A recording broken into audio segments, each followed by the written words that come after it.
Malgré sa fin tragique dans Infinity War, des rumeurs courent sur le retour de Tony Stark. Se pourrait-il que Marvel ait décidé de faire revenir l'un des visages les plus connus et les plus appréciés du Marvel Cinematic Universe? Si c'est le cas, comment justifier d'un tel retour sans gâcher son sacrifice salvateur ayant permis de sauver l'ensemble de l'univers? Si le contexte du multivers est l'une des solutions évidentes permettant de ramener le génie milliardaire, d'autres voies pourraient être empruntées. Nous allons donc voir 3 possibles retours de feu Tony Stark. La vidéo peut spoiler tout projet Marvel sorti à ce jour et abordera quelques rumeurs concernant Deadpool 3 et le prochain Captain America. Si vous voulez partir de la vidéo, c'est maintenant. Pour ceux qui restent, bonne vidéo. Le multivers, ce concept présenté initialement en 2016 dans le premier film Doctor Strange est au cœur de la nouvelle saga du MCU. La série Loki, Ant-Man 3, Spider-Man No Way Home ou encore Doctor Strange 2 abordent cette thématique d'univers multiples et introduisent des concepts inhérents à l'idée d'un multivers. C'est le cas des variants, d'abord montré dans la série Loki où le dieu de la malice intègre le TVA et pourchasse son double multiversel. Le concept est repris dans Doctor Strange 2 où l'on voit pas moins de 4 versions différentes de Stephen Strange. Dès lors, si le retour de Tony Stark est prévu, la possibilité d'utiliser le multivers pour faire venir un Iron Man d'un autre univers est évidente. Mais si cela peut sembler facile, les conséquences qui en découleraient sont multiples, voire d'une infinie variété. En effet, nous avons vu dans les différents projets Marvel traitant des variants que ce concept cache en réalité plusieurs facettes, plusieurs typologies de variants. En réalité, je vois 2 types principaux de variants se dessiner. Premièrement, les variants que j'appellerais variants éloignés peuvent être physiquement différents et ont un parcours qui partage seulement quelques points clés. On le voit dans Spider-Man No Way Home, où les 3 Peter Parker ne se ressemblent pas et ne partagent quasiment rien en commun, à l'exception de quelques étapes essentielles de leur vie comme la mort de l'oncle Ben. On note ainsi, en plus du physique, des différences fondamentales entre les variants, comme l'étoile du Spider-Man de Tobey Maguire qui sont organiques, alors que celles des 2 autres Spidey sont mécaniques. Il est possible que Marvel utilise cette astuce pour changer l'acteur jouant Kang, le remplaçant par exemple par celui du maître de l'évolution, faisant rétrospectivement de ce dernier un variant éloigné du Kang que l'on connaît. A contrario, dans Doctor Strange 2, il semble que les variants, en plus de partager leurs traits physiques, partagent une existence commune jusqu'à un point de divergence. J'appellerai ces variants les variants proches. L'exemple idéal est le Doctor Strange maléfique qui semble avoir vécu une vie identique à celle de notre Strange. De la perte de sa petite sœur durant son enfance au mariage de Christine Palmer et la discussion avec cette dernière sur le fait d'être ou non comblée, les 2 Strange semblent avoir été exactement les mêmes personnes pendant une partie de leur vie. Implicitement, cela signifie que leur parcours a divergé à un certain moment entre la rencontre des 2 variants et le mariage de Palmer. Bien sûr, tous les personnages, à l'exception d'America Chavez, ont probablement des variants proches et des variants éloignés. L'exemple parfait de cela est Loki, bien qu'étant métamorphe, il est difficile de conclure parfaitement sur son cas. De la même manière, un variant éloigné peut potentiellement avoir le même physique mais une vie différente marquée seulement par quelques points clés. C'est possiblement le cas du Charles Xavier des Illuminati et de celui des films X-Men de la Fox, bien qu'il soit également possible que les 2 aient partagé un passé commun. Justement, une prochaine vidéo traitera de Deadpool 3 et de son lien potentiel avec les X-Men et les Illuminati de la Terre 838, donc si le sujet t'intéresse, abonne-toi. Maintenant que nous avons mieux défini les contours du concept de variant dans le MCU, voyons les possibles perspectives pour un retour d'Iron Man. Prenons le cas d'un variant proche de celui que l'on connaît. On aurait donc un Tony Stark de nouveau incarné par Robert Downey Jr. qui partagerait jusqu'à un certain point les événements de la vie de notre Tony Stark. Du milliardaire égocentrique d'Iron Man 1 au sauveur de l'univers d'Avengers Endgame, les équipes de Marvel peuvent à peu près faire ce qu'ils veulent. Il n'est d'ailleurs pas impossible que Marvel ait déjà préparé le terrain par de subtils indices, notamment dans Doctor Strange 2. Souvenez-vous, quand Stephen Strange se fait capturer par les Illuminati, il fait face à ces derniers. Seulement, il y a une chaise vacante où l'Illuminati en question est absent. Naturellement, plusieurs candidats sont en lice. Black Panther, Namor ou encore Hank Pym peuvent être des profils adaptés à ce dernier siège. Mais il se pourrait également que l'Illuminati alors absent soit Tony Stark lui-même. Naturellement, cela pose quelques questions. Pourquoi est-il absent lors du jugement de Strange? Et pourquoi n'a-t-il pas affronté Thanos sur Titan? Je pourrais écrire une vidéo entière sur le sujet, mais il s'agirait d'un simple exercice d'écriture puisque nous avons très peu d'éléments pour théoriser plus en avant sur le sujet. En prenant en compte les rumeurs sur le lien de l'univers 838 avec Deadpool 3 et cette absence énigmatique du dernier Illuminati, il est tout à fait possible que Marvel se serve du voyage multiversel probable du mercenaire fou pour attirer ce mystérieux individu dans l'univers principal du MCU. S'il s'agit réellement de Tony Stark, Deadpool 3 pourrait donc être la porte d'entrée à son retour et par la même occasion celle de Robert Downey Jr. Mais le retour de l'homme de fer ne rime pas forcément avec celui de l'homme qui l'a incarné pendant une dizaine d'années. Si l'hypothèse du variant proche est crédible, notamment pour un simple caméo nostalgique, celle du variant éloigné l'est tout autant.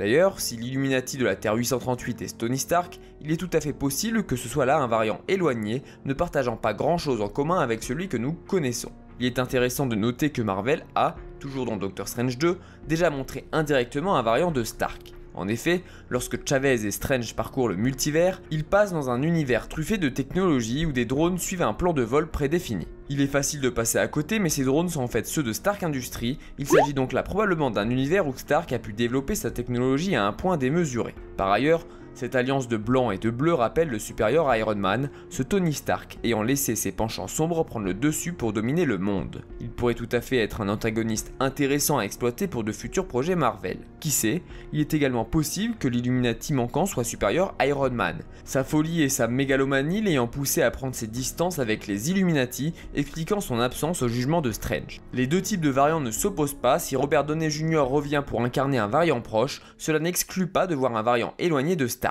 D'ailleurs, dans l'hypothèse où supérieur Iron Man soit un antagoniste, personne ne sera mieux placé que Tony Stark lui-même pour lui faire face, une confrontation entre les deux versions du génie pourrait alors apparaître. Mais si l'hypothèse d'un variant proche ou éloigné est l'une, si ce n'est la plus probable, des hypothèses concernant le retour de Stark, il existe d'autres possibilités pouvant le faire revenir sur nos écrans.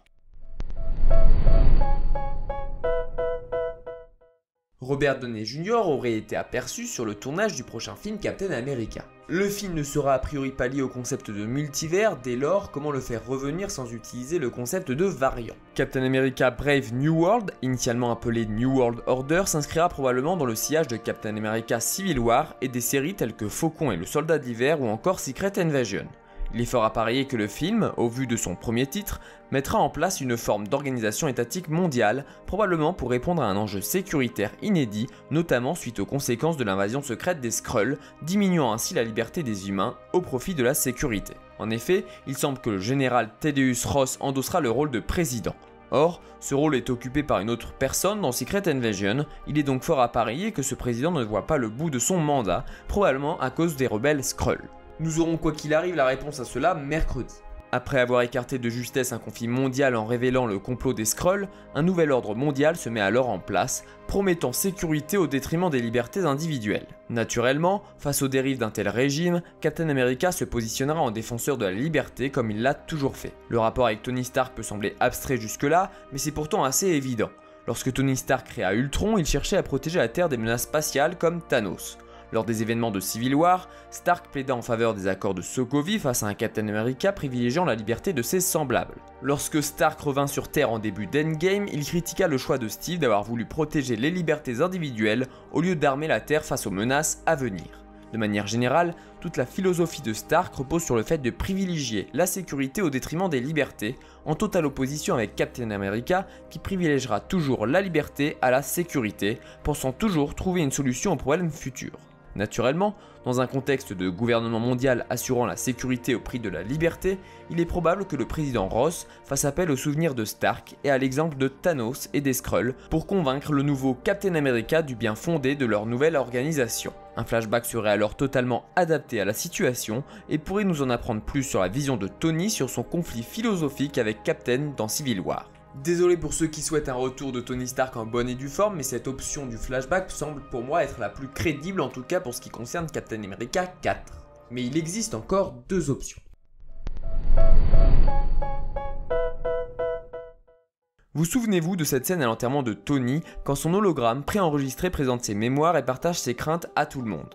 Eh bien, beaucoup de fans spéculent sur le fait qu'il s'agit du meilleur indice montrant que Tony Stark reviendrait sous forme d'hologramme. La théorie s'appuie en fait sur la fin de l'enregistrement où l'hologramme se penche vers sa fille alors qu'il ne devrait pas pouvoir prévoir en amont la position de cette dernière. Bien que cela pourrait s'expliquer facilement via un capteur technologique implémenté dans l'hologramme permettant d'identifier la position de Morgan et d'orienter l'hologramme dans cette direction, certains y voient la preuve d'une conscience tapie sous le programme. Dans les comics, Stark télécharge sa conscience dans un programme informatique lui permettant d'exister sous forme d'hologramme. C'est sous cette forme qu'il accompagne et guide Riri Williams, la jeune prodige connue sous le nom d'Iron Heart, aperçue dans Black Panther 2.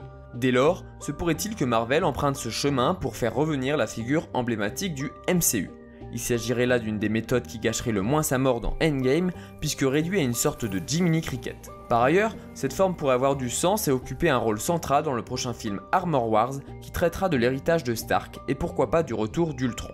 Variant, flashback, hologramme, ces 3 options semblent les plus crédibles pour un retour de Tony. Mais il existe une 4e option, certes peu probable, mais pas impossible.